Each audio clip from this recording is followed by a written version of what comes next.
So this is the installation of these mounting points on the top of a ProMaster 2500. So I've taken the bolts off and everything, and these are the three main pieces. I had to modify these a little bit so that they'll fit onto the next piece of aluminum that I'm putting on top of it. But the basic process, you can see that the bottom has that little hole section in it like that. And the way that those go on is that it basically slides in there just like that. And then the box comes with these plastic pieces that are not on there, so I just attached those. And then you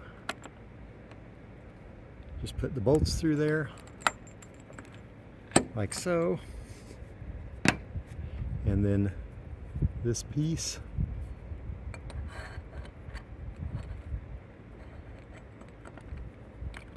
kind of hard to do that one-handed. It goes on there like that, and then you've got a washer and a nylock nut that goes on top of that, and then whatever you want to attach to the top gets attached there. And you can see that I've got those sitting over there. I have not bolted any of them down yet, but this is 2 sets. You have 4 that come in each set, and then after you get this done, then you can attach whatever you need to on top of it.